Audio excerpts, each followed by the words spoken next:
Do you mark the time as when climate change became politicized with Al Gore's documentary, An Inconvenient Truth? Or when do you think that happened where it became such a polarizing political issue?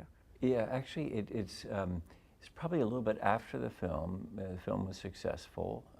I don't know that Al Gore intended for it to become divisive, but sadly it did.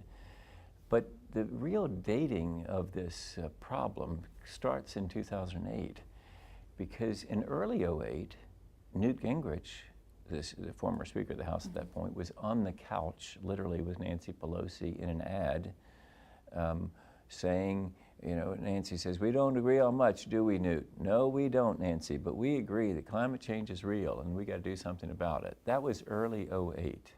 Wow. By the end of '08, Newt Gingrich was saying that climate change wasn't real. So was Mitt Romney. So was John Boehner.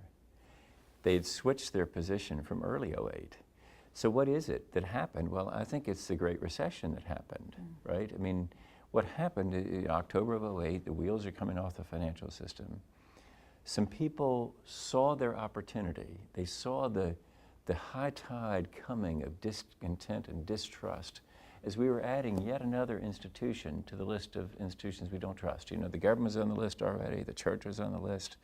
Now we're adding banks on the list. And so on that very high tide of discontent and distrust, some people came along and spent some well-timed campaign money to create a wave against climate change, and it came over the seawall and shorted out all the climate change equipment. We've been bailing ever since. Really, it's '08 is when this happened.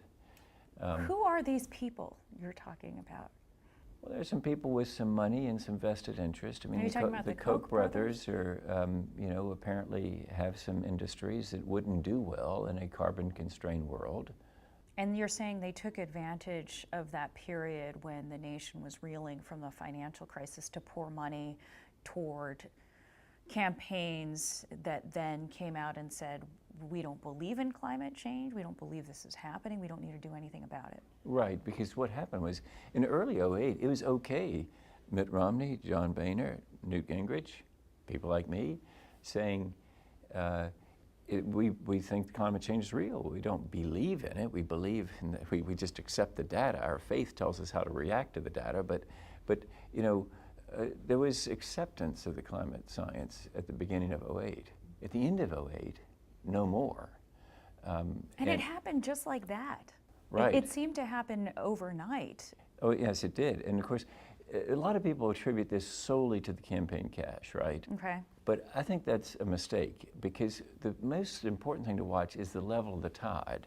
Because, you know, if you got a high tide of discontent like that, you can spend just a little bit of money and create a nice wave that will come over the seawall. But if the tide is low, for example, if in '08 people had trusted the government and trusted institutions, all that campaign cash would have created a little ripple on the water. It wouldn't have come over the seawall. And so, therefore, campaign cash isn't the most important thing. It's a factor. But the real big determinant is how much trust we as the American people have in our government's ability to gather us together and solve really big challenges.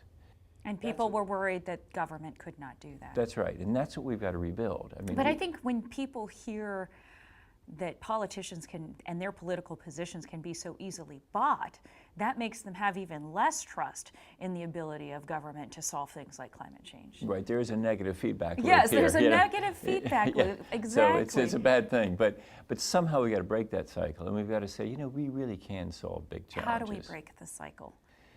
Well, I think it starts with just some principles, just looking for some North Stars, right? And so what we say to fellow conservatives is, we got a North Star. We know what to do here. The thing to do is to make it apparent in the marketplace what the cost of energy are, and eliminate all the subsidies, and have a level playing field and a strong competition. If you do that, you can fix climate change. I mean, that's what needs to be done.